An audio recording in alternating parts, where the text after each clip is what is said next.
Welcome to the Chinese Lore Podcast, where I retell classic Chinese stories in English. This is episode 86 of Investiture of the Gods.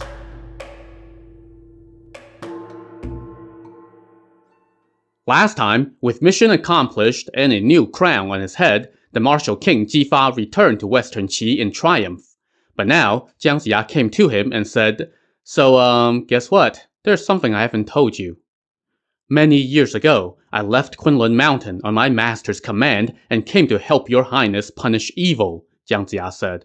But it was also because fate had preordained that many mortals and immortals were destined to suffer a violent death. I had built a terrace of creation where I had erected a list of creations. Now that our mission is accomplished, the souls of the dead mortals and immortals are awaiting a destination. So, I have come to take my leave of you so I can go see my master and request permission to deify the dead upon my return. Please allow me to go. Alright, time out.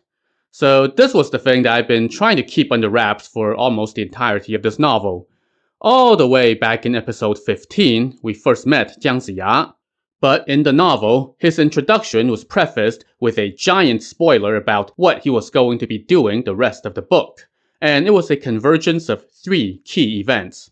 First, Heavenly Primogenitor, the founder of the Chan sect, knew that his class of 12 disciples were destined to be tangled up in mortal affairs because they still had not severed their ties with that realm, and as a result, they were due to face a potentially calamitous fate.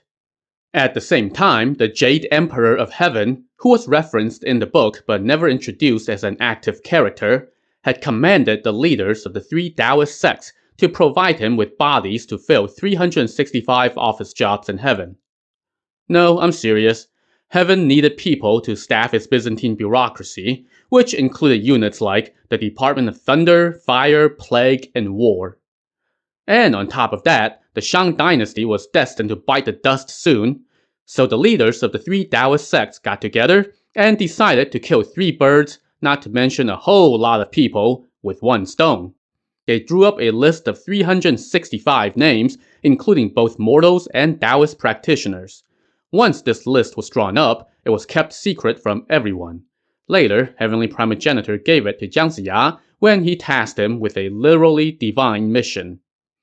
One of the first things that Jiang Ziya did after being tasked with this mission was to go set up a terrace in the Qi Mountain, called the Terrace of Creation. At this terrace, he set up the list that he had been given. And then, every time somebody on this list got killed in battle, the novel made a point to note that their soul went to the terrace. There, they waited for Jiang Ziya to complete his earthly mission of helping the Zhou defeat the Shang. After that, he was supposed to come and assign heavenly bureaucratic jobs to every one of these souls, essentially making them gods, thus the name of the novel. So this is why I've been trying so hard to not mention any of this for the last 70 episodes. What's the point of all the fighting and killing if everyone who died was destined to become a god anyway? To me, it really undercuts any sense of stakes or drama, especially if you're telling the story to an audience that may not be familiar with most of these characters. So I've been leaving out bits and pieces here and there. Just know that when one of the sect masters or Jiang Ziya lamented that, "Oh, so-and-so's death was preordained," that was not a figure of speech. They were being very literal. This revelation also adds some additional shades to the conflict among the Taoist sects. When the sect leaders met, Grand Master of Heaven, the leader of the Jie sect, was all butthurt about so many of his disciples being killed. But he also knew that's what was supposed to happen. He helped to draw up the list, and he knew the ultimate fate of all those who got killed. Anyway, back to the present.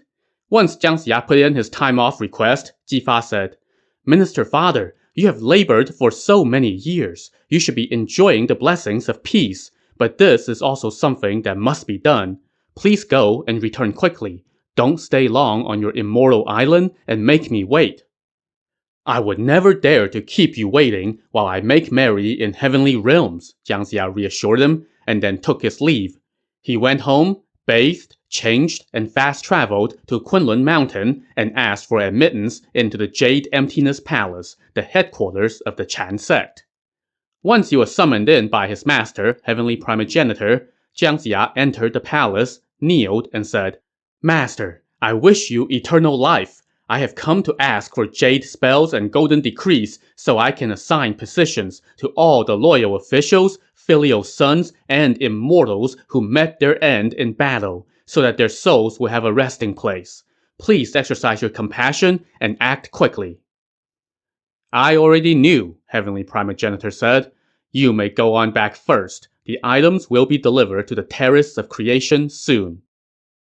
Jiang Ziya kowtowed to thank him and then departed back to Western Qi. He went to see Jifa and brought him up to speed. A few days passed, and soft music and a sweet fragrance descended from heaven as a divine bodyguard appeared, along with Heavenly Primogenitor's personal attendant, White Crane Acolyte. Jiang Ziya went out, kneeled, and received from them the jade spells and golden decrees, which he laid on the incense table as he bowed in the direction of Kunlun Mountain.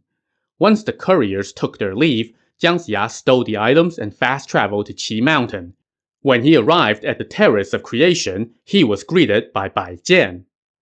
Now, we met this Bai Jian back in episode 34. He had been a commander under the mythical ancient sage king, the Yellow Emperor. He was killed in battle, and his soul was trapped under the sea.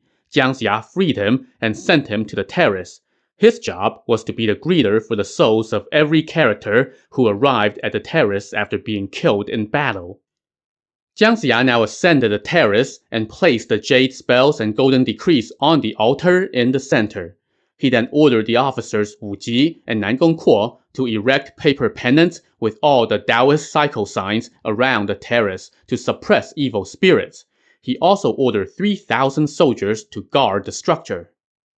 Then he took a bath, changed, burned some fragrant incense, and poured some fine wine as a sacrifice.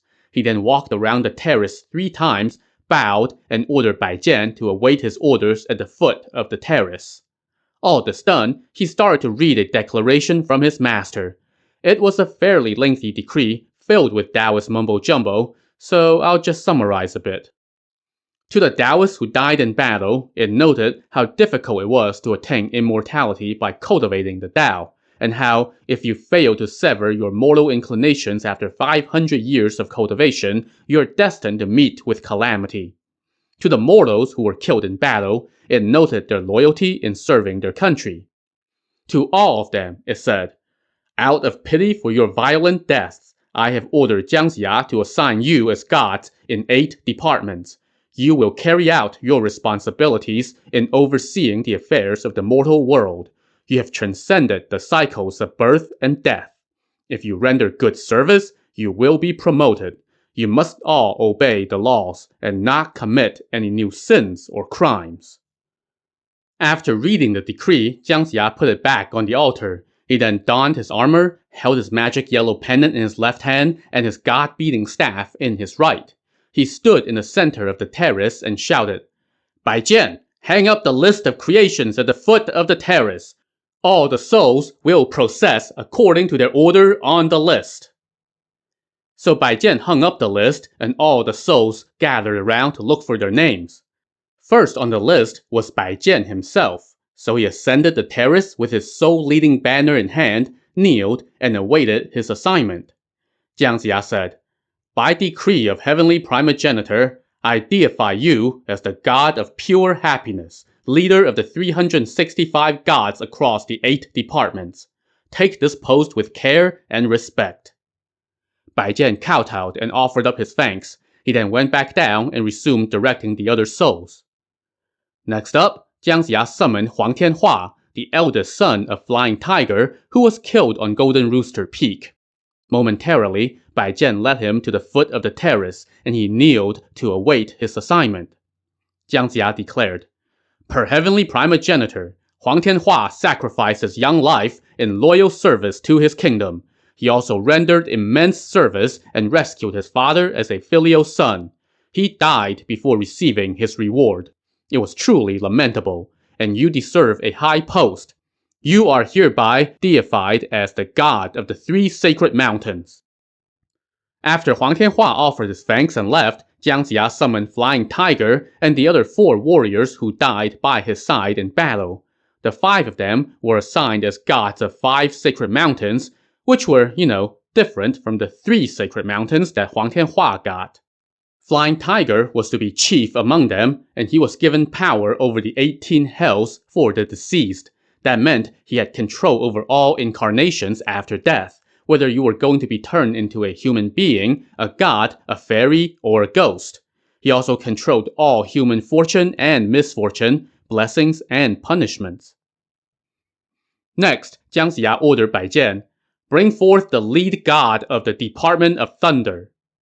And said head of the Department of Thunder was none other than Wen Zhong, the Grand Tutor of the Shang court and the only guy who exerted some semblance of control over King Zhou before he died on campaign against Western Qi. Grand Tutor Wen now entered, followed by 24 direct reports in his department, which consisted of various Jie sect Taoists who died in the campaigns against Western Qi. But Wen Zhong was still holding a bit of a grudge against Jiang Ziya, as he refused to follow behind Bai Jian and then refused to kneel.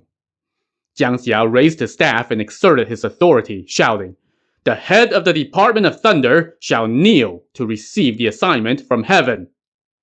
Only now did Grand Tutor Wen and his entourage kneel.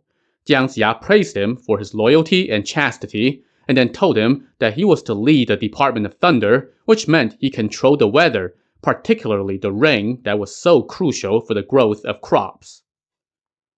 Next up was the Department of Fire, and the department head there was Luo Xuan, the Jie sect Taoist who had mastered fire magic. His team, however, was kind of skimpy compared to the Department of Thunder. It consisted of just 5 direct reports, and their job, strangely enough, didn't seem to have much to do with fire. Instead, they were to watch over the people and check their evil and good deeds. Next was the Department of Plague, led by the Jie sect Taoist Lu Yue, who was adept at spreading pestilence. He had 6 gods on his team, and they were to oversee the spread of diseases in the mortal realm. So I guess they're like the Centers for Disease Control, except their mission is the exact opposite of the CDC's. So hold on a second here. The first few souls to get assigned godhood died fighting for the good guys. And then you had Grand Tutor Wen, who, despite being on the wrong side of the conflict, was nonetheless a man of principle, so okay, you could make an exception for him. But now you're giving out godhood to a couple villains who specialize in burning things to the ground and making people sick? I guess heaven really is desperate to fill its openings. Anyway, we still have another 300-some jobs to hand out, so it's time to pick up the pace. Jiang Ziya now summoned the Department of Constellations, which was to be led by Mother Golden Spirit, one of the senior disciples of the Jie sect. She was deified as the honorable goddess of the North Pole Dippers and commanded 84,000 stars. She had help from 28 deputies who were divided into 5 constellations. This group included, among others, the Marquis Su Hu and his son, some of the Martial King's brothers, Flying Tiger's other sons, the Shang minister Bi Gan, and so on and so forth. And then under them were a huge grab bag of characters, including some from the Other Family Members section. Alongside the names of countless officers and Taoists killed in battle from both sides, you also had luminaries like Jiang Ziya's ex-wife, Lady Ma. I guess maybe the author felt bad about making her hang herself in the last episode. And then there were the court officials who died gruesome deaths after admonishing King Zhou, the queen who was tortured to death by King Zhou, the concubine who was tossed off the tower by King Zhou, Flying Tiger's wife who leaped to her death after being harassed by King Zhou, and King Zhou. Wait. Back up. King Zhou got to be a god as well? What the actual hell? Of all the people who died in this novel, you couldn't scrape up one more person who was just a tad more deserving of godhood and a divine iron rice bowl than the guy who was the chief villain in the book, whose acts of debauchery were listed out loud by someone on seemingly every other page, whose misdeeds were the cause of all the conflicts, deaths, and suffering in the story? So, I guess it doesn't really matter whether you died fighting against Chinese Caligula, died fighting for Chinese Caligula, died at the hands of Chinese Caligula, or if you were Chinese Caligula, you all get a paper-pushing job in heaven, which comes with the fringe benefit of being a god. Literally, what was the point of all the fighting then? This is one of the things that bumps me the most about this novel. Also, can you just imagine how much fun that office environment would be? You're hanging out in the lunchroom next to former blood enemies, some of whom you may have killed, and one of whom might have killed you. And then, you're joined by the guy that nobody likes, who cut off people's legs and sliced open pregnant women just for kicks. And he's probably that guy who never remembers to put the right cover sheet on his TPS report, so then you have to actually go talk to him every week to ask him to put the right cover sheet on his TPS report, and then you have to end that conversation with, "Thank you." Ugh. Anyway, there were other departments to be filled after this, but you get the gist, and I'm not going to cover all 365 job assignments. It's all listed out name by name in the novel, so if you're really interested, go read a translation. In any case, the last of the 365 jobs handed out went to Shen Gongbao, the former Chan Taoist turned nemesis for Jiang Ziya. Last we saw him, he was serving as a drain plug for a whirlpool in the North Sea. But now, he gets named the God of the East Sea and was tasked with overseeing sunrise, sunset, water in the summer, ice in the winter. That sounds like a pretty nice gig for the guy who was largely responsible for sending wave after wave of Jiesek Taoists against his former fellow disciple in the name of a tyrant who was just the worst, who, again, was himself a god now too. Truly, there is no god. Instead, there are now 365 newly minted gods, leaving the terrace and heading into what promises to be a totally dysfunctional corporate culture that will be hell in heaven. As they left, the ill winds and ominous fog around the terrace dissipated, replaced by a bright red sun and mellow winds. But Jiang Ziya was not done yet. He descended the terrace and told the general Nan Gongquo to order all the officials of the Zhou court to wait by the foot of Qi Mountain. The next day, the entire court was assembled and awaiting his command. Jiang Ziya now ordered his men, "Apprehend Fei Lian and E Lai." Immediately, the guards grabbed hold of the two crooked former Shang officials who offered up their services to the Zhou and were taken in on Jiang Ziya's advice. They pleaded their innocence, but Jiang Ziya chuckled. "You two villains misled your king and led the court astray. You harmed the loyal and the good and drove the Shang into the ground. Your crimes are immense, and even death would be too good for you. And when your kingdom fell and your king died, you offered up its treasure to try to buy yourself a position. Our new king and country cannot allow disloyal, dishonorable scum like you to remain in the world and bring embarrassment upon our new government. Men, take them outside and execute them." The two villains lowered their heads and said nothing as they were dragged out and promptly beheaded. Jiang Ziya now stepped back up to the terrace of creation, smacked his table, and shouted, "Where is Bai Jian, the god of pure happiness? Bring forth the spirits of Fei Lian and E Lai." Momentarily, Bai Jian brought the souls of the two newly slain villains to the foot of the terrace, where they kneeled and trembled in terror.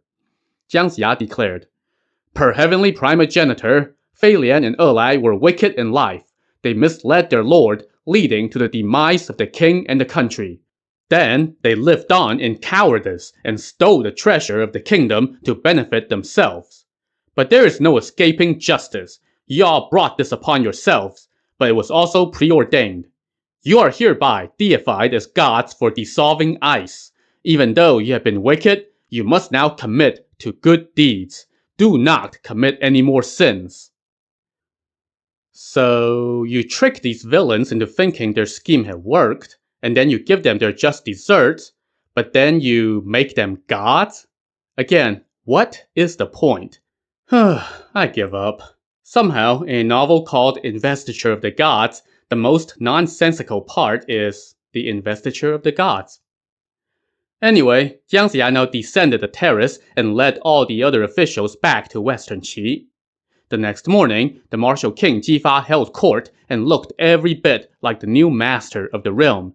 Jiang Ziya now came forth, kowtowed and informed him that he had finished handing out divine office jobs to 365 of the most noble, courageous, and deserving souls.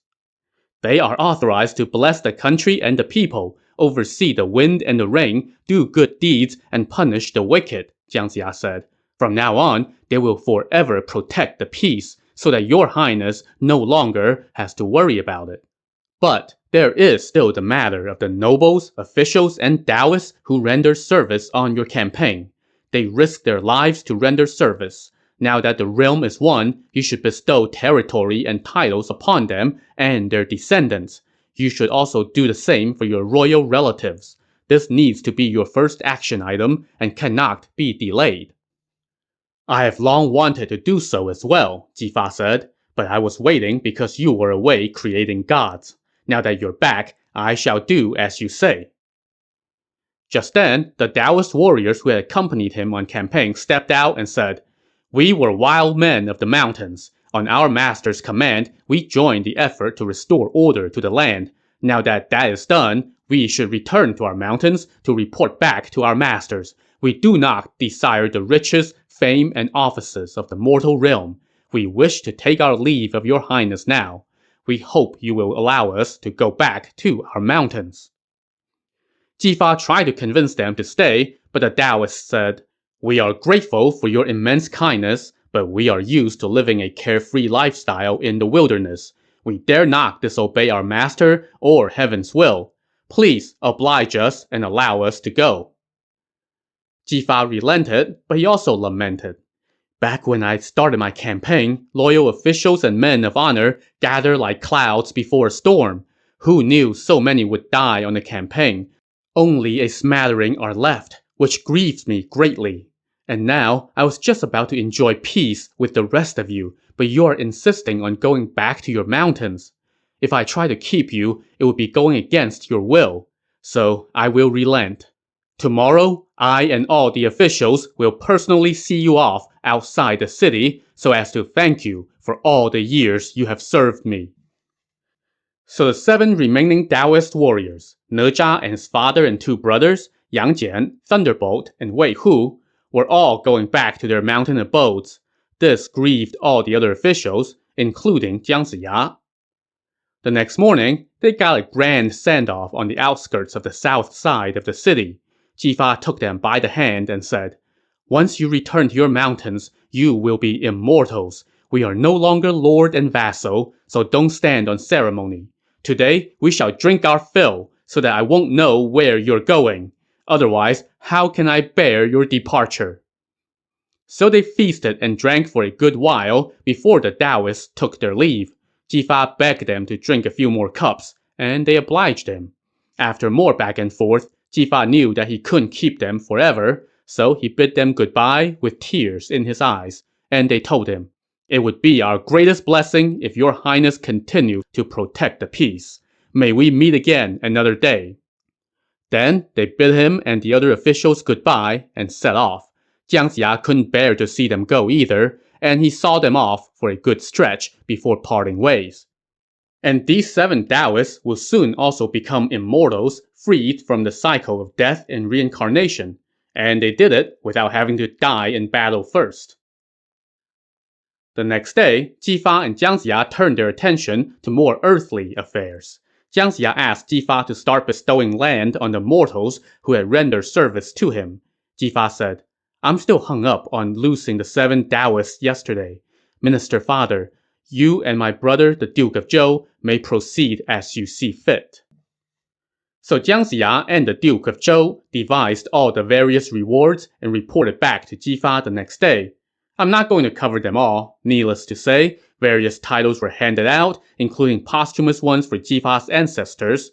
More importantly, the realm was divided into 72 fiefdoms, each handed out to some royal relative or an official who had rendered great service.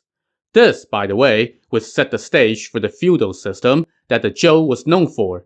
These fiefdoms would also become the various contending states whose rivalries would take center stage some 400 years later during the spring and autumn and warring states periods.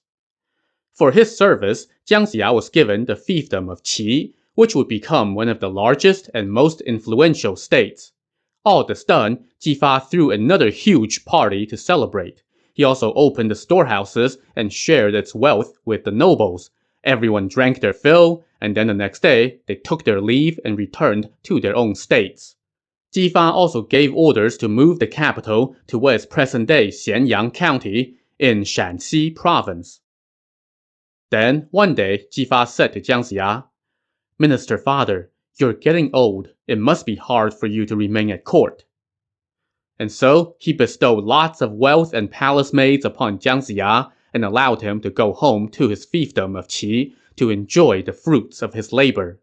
Jiang Ziya thanked him, and Jifa and all the court officials saw him off the next day.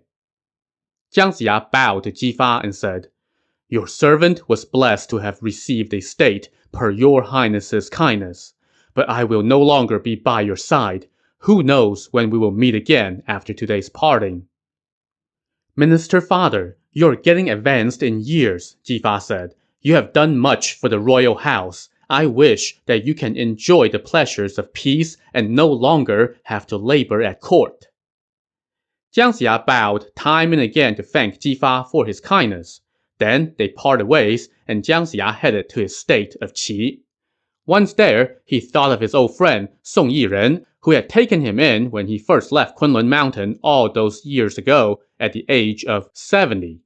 He now sent a ton of swag to his old friend along with a letter. He then tended to the governance of his fiefdom, turning it into a well-run state. Jifa, meanwhile, ruled from his new capital, commencing a reign of peace and prosperity and a dynasty that would endure for 8 centuries. And that wraps up the investiture of the gods. I'll be back in a week or two with a wrap-up episode before we move on to the journey to the west. If you have any last-minute questions about investiture of the gods, send them in now, and I might include them in the wrap-up. In the meantime, thanks for listening.